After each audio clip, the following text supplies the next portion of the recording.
एक नवजात बच्चे की मौत से वैशाली जिले की एक सरकारी अस्पताल में स्वास्थ्य सेवाओं की गंभीर विफलता और भ्रष्टाचार का चौंकाने वाला सच सामने ला दिया है। परिवार के सदस्यों का आरोप है कि अस्पताल कर्मियों ने न केवल जरूरी दवाइयां और सामान देने के लिए रिश्वत मांगी, बल्कि डिलीवरी के दौरान हुई गंभीर लापरवाही के कारण ही बच्चे की जान चली गई। डिलीवरी से पहले जो हमारी आशा है से कहा कि जो कोई अस्पताल में इसको ले जाइएगा तो अपना से दवाई सुइया देना पड़ेगा। हम पूछे जो सरकारी हॉस्पिटल में अपने से दवाई सुइया देना पड़ेगा तो कहते हाँ कहाँ भी चल जाइए तो अपने से पड़ता है दवाई सुइया से, कहूँ नहीं मिलता है सरकारी हॉस्पिटल में दवाई सुइया। आपकी आशा का क्या नाम है? आशा। ये घटना महाभारत के उस युद्ध की याद दिलाती है जहां नियम तोड़े गए, कर्तव्यों की अनदेखी हुई और एक पूरी पीढ़ी का भविष्य खत्म हो गया। ठीक वैसे ही यहाँ भी नियमों की अनदेखी और मानवीय कर्तव्यों से विमुख होने का खामियाजा एक मासूम जान को चुकाना पड़ा है। आरोप है दवाई इंजेक्शन के लिए पैसा दो तभी देंगे। पीड़ित परिवार की महिला सदस्य रेणु देवी बताती हैं, हमारी आशा ने कहा कि सरकारी अस्पताल में भी अपनी दवाई इंजेक्शन देनी पड़ेगी। जब भी जरूरत पड़ती थी वो स्टाफ कहते थे कि पैसा दीजिए, जब हम दवाई इंजेक्शन देंगे पैसा देने पर इंजेक्शन दिया करते थे। जितना बात बोले हैं हमारा पति वो सही है। जब जब हमको दवाई की जरूरत पड़ती थी तब तब बोलता था जो पैसा दीजिए तब हम दवाई देंगे, सुइया देंगे। देला पर सुइया देला पड़े, पैसा जब दिए हैं तब उसको सुइया दिया है न। उनके पति और चाचा बजरंगी सहनी इस बात की पुष्टि करते हैं। पीड़िता का कहना है कि मुख्य नर्स और अस्पताल के अन्य स्टाफ दवाई और सुई के नाम पर हर बार 100 रुपए लेते रहे। ये वसूली 10-20 बार नहीं बल्कि हजारों रुपए बनने तक चलती रही। 100 रुपए जोड़ते जोड़ते पीड़िता से करीब 4 से 5 हजार रुपए वसूल लिए गए। ये सवाल गंभीर है कि क्या सरकारी स्वास्थ्य व्यवस्था में गरीबों को मुफ्त इलाज का अधिकार सिर्फ कागजों तक सीमित है। डिलीवरी रूम का भयानक मंजर, बच्चे का गिरना और फिर घटना का सबसे दर्दनाक पहलू डिलीवरी रूम में घटित हुआ। परिवार की सदस्य ममता देवी और रेखा देवी जो डिलीवरी रूम में मौजूद थी बताती हैं कि डिलीवरी के बाद बच्चे को साफ करते समय वह नर्स की गोद से फिसल कर नीचे गिर गया। इसके बाद की घटना और भी हैरान करने वाली है। रेखा देवी के पति अशोक सहनी बताते हैं, जब बच्चा गिरा तो नर्स उठाकर मुंह से यानी कि मुंह के जरिए सांस खींचने की कोशिश की, शायद ऑक्सीजन मास्क या रिससिटेटर भी लगाया, लेकिन जब बच्चा नहीं बचता दिखा तो उन्होंने एम्बुलेंस बुलवाकर पातेपुर के एक प्राइवेट अस्पताल भेज दिया जहां बच्चे की मौत हो गई। परिवार का आरोप है कि आशा कार्यकर्ता ने उन्हें सरकारी अस्पताल ले जाने की बजाय प्राइवेट अस्पताल जाने के लिए प्रेरित किया। ये स्पष्ट नहीं है कि ये रेफर था या स्थिति से पलायन। ये घटना महाभारत के उस प्रसंग की याद दिलाती है जहां गुरु द्रोणाचार्य ने युद्ध के नियमों को ताक पर रख दिया था, जहां अभिमन्यु को घेर कर निहत्थे और अनजान चक्रव्यूह में मारा गया। यहाँ भी जिन हाथों में एक नवजात की जिम्मेदारी थी उन्होंने अपने कर्तव्य को ताक पर रख दिया। जिस अस्पताल को सुरक्षा और देखभाल का केंद्र होना चाहिए था वहाँ लापरवाही का वह चक्रव्यूह बन गया, जिससे एक 4 किलो के स्वस्थ बच्चे की जान नहीं बच सकी। महाभारत के बाद जब सब कुछ तबाह हुआ तब समझ आया कि नीति और धर्म का पालन कितना जरूरी है। कि इस घटना के बाद हमारी स्वास्थ्य व्यवस्था में धर्म यानी कर्तव्य और नैतिकता की पुनर्स्थापना होगी। दिलचस्प बात यह है कि घटना के 2 प्रत्यक्षदर्शी रेणु देवी की चाची और ममता देवी चाचा के सभी आरोपों की पुष्टि करती हैं।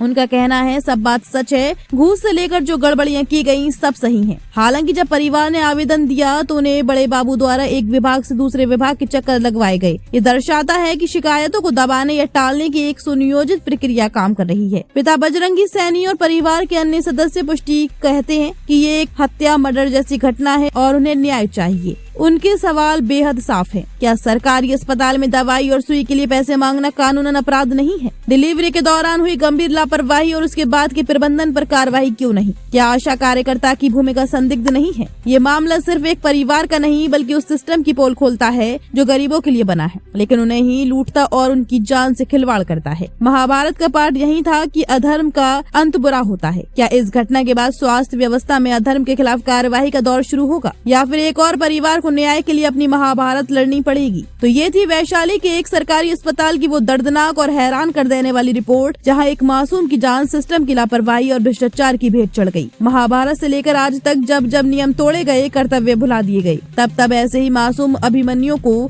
चक्रव्यूह में अपनी जान गंवानी पड़ी है।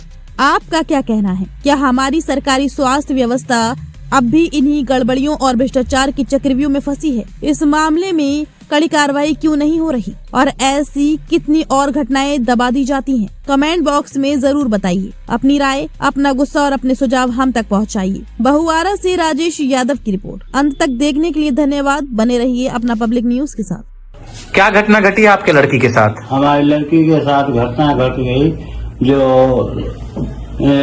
डिलीवरी पेशेंट थी, तो हॉस्पिटल में भर्ती करवाने के लिए बोलेरो लाए और ले गए। कहाँ? ये मालपुर हॉस्पिटल सरकारी में। हम पढ़े लिखे नहीं है सर, जो हम पढ़ के बता देंगे।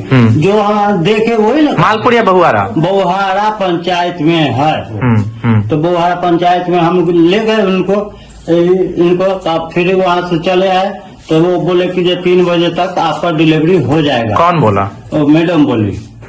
उसमें जो एनएम मैडम, हाँ, वो बोली जो 3 बजे तक आपका डिलीवरी हो जाएगा, नॉर्मल है, कोई बात चिंता नहीं है। ठीक है, तो हम लोग चले आए। इसके बाद में फिर फोन आया, तो हम गए 8 बजे रात में। तो उनको कहे ये बताइए आशा घर आ गया। तो हम आशा के भी पकड़े कि भाई हमारा बच्चा वहाँ है, आप यहाँ कैसे आ गए? तो ले गए उनको बैठा करके। आशा कौन है? आशा ये मुरा वाली। नाम क्या है? मुरा वाली। आशा नाम है। आशा है मुरा वाली। उनका हकीकत नाम क्या है? आशा ही नाम है।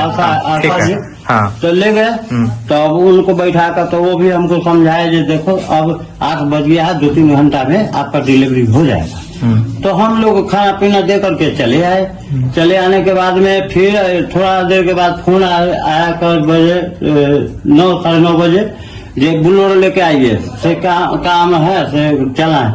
उनके क्या बात है? फिर फोन किए, तो वो बोला कि जो नहीं कोई घबराने का बात नहीं है, ठीक है रखिए।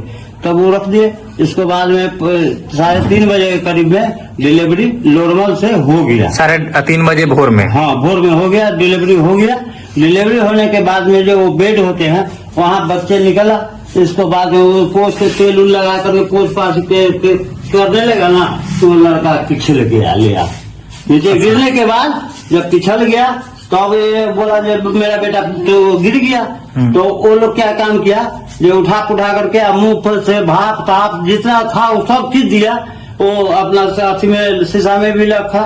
इसके बाद में जब देखा जाए अभी तो नहीं बचने वाला है, तो एम्बुलेंस मंगवाया पातेपुर से एम्बुलेंस मंगवाने के बाद में क्या हुआ, ले गए हुआ तो वहाँ डेथ हो गया। फिर वहाँ से बोला कि जो तब हॉस्पिटल बुआ मॉडल कला ले जाबू से चलो। ये कौन बोला? वो आशा बोली। हाँ, से चलो घर छोड़ दियो, बुआ के परवाह करवा दियो। तो हम वो लखी हाँ उठलिए।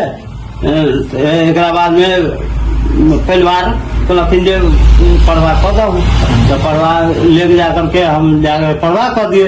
फिर सवेरे में हम जांच भी गए वहाँ हॉस्पिटल में जब पता लगाते हैं तो भाई ये घटना घटी हुई है जी।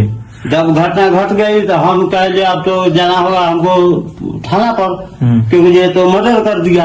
अच्छा, ये सब जो आप बात बता रहे हैं जी, तो आपने उन घटनाओं को देखा था या फिर किसी के मुंह से सुना है? नहीं, मेरी ये चाची है, ये सारी बात बता देते हैं।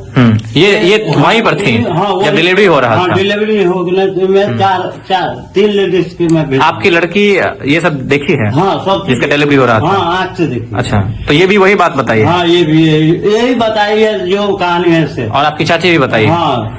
अच्छा, एक चीज आपका मैच नहीं कर रहा है। आप आवेदन में लिखे हैं कि वहाँ के स्वास्थ्य कर्मी जब मेरा बच्चा जब गिर गया तो बोला गया कि प्राइवेट हॉस्पिटल में ले जाइए, यानी प्राइवेट हॉस्पिटल में रेफर किया गया। रेफर एम्बुलेंस मंगवा लिया ना, तो कहे चलो पातेपुर कौन हॉस्पिटल में भर्ती करेंगे। हम कौन बोला?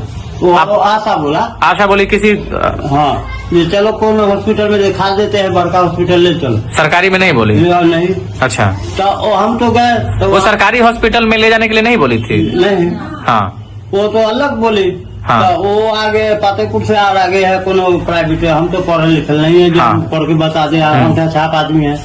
तब इस बात को हम कहे, तब हम सवेरे उठकर। नहीं, आशा जो बोली वो लिख कर दी थी कि मुंह से बोली थी? मुंह से बोली थी, लिख के नहीं दी। कोई पर्चा में। ठीक है। हाँ, उसके बाद तब वहाँ से आ करके हमको हाथ में लड़का मिला, लड़का को हम दफना दिए हैं। इसके बाद हम मुन्ना भाई को बुलाए अध्यक्ष जी को, ऐसा मेरे साथ घटना हुई है, तो वो शिशु जो था वो लड़का था या लड़की थी? लड़का था। लड़का था। 4.5 किलो वजन का लड़का था। 4.5 किलो। जी जी। उसके बाद आपने आवेदन कहाँ दिया है? आवेदन हम स्वास्थ्य केंद्र में जाकर दिया। फतेहपुर पहले में। गए थे बड़ा बाबू पर। बड़ा बाबू कहे जी देखो ये आवेदन मैं मर्डर का ये अथी नहीं है, झगड़ा है, ये आप स्वास्थ्य केंद्र का मामला है, आप जाइए वहाँ पर दे दीजिए। अच्छा। तो हम अपना आवेदन ले। क्या नाम है आपका? बजरंगी सहनी। पिता का नाम? महेंद्र सहनी। पता बताइए। बोहरा पुलघाट घर है, पातेपुर थाना, जिला वैशाली, राजधानी रोड, वार्ड संख्या? वार्ड 8। डिलीवरी से पहले जो हमारी आशा है से कहा कि जो कोई अस्पताल में इसको ले जाइएगा तो अपना से दवाई सुइया देना पड़ेगा। तो आप पूछे नहीं कि सरकारी अस्पताल में अपना से सुइया दवाई देना पड़ेगा? हम पूछे जो सरकारी हॉस्पिटल में अपने से दवाई सुइया देना पड़ेगा तो कहते हाँ कहाँ भी चल जाइए तो अपने से पड़ता है, दवाई सुइया से कहूँ नहीं मिलता है सरकारी हॉस्पिटल में दवाई सुइया। आपकी आशा का क्या नाम है? आशा। पति का क्या नाम है? ठीक है। आप डिलीवरी रूम में थी, आप क्या देखी हैं? देखलिए बहुत तो घटना से लड़का हो। अच्छा, बहुत दिक्कत से। बहुत दिक्कत और तभी बच्चा बच नहीं पाया। ना। हाँ, जो बातें इन्होंने कही है उस बात में कितनी सच्चाई है जो बयान इन्होंने दिया है चाचा ने? सब बात सच है। मतलब घूस से लेके जो वहाँ पर गड़बड़ियाँ की गई सब सही है? सब सही है। ठीक है। क्या नाम है आपका? ममता देवी। क्या लगी आप इसकी बुआ की? ठीक है। चाचा जी जो बयान दिए हैं उस बयान में किसी तरह का आपको गड़बड़ी लगता है कि जो दिए हैं वो सब कुछ सही है? सब सही है। आप वहीं पर थी डिलीवरी रूम में ही? हाँ हाँ थे। सच बोल रही है ना, डिलीवरी रूम में थी आप? सच बोल रहे हैं। ठीक है। क्या नाम है आपका? रेखा देवी। पति का नाम? अशोक सहनी। ठीक है।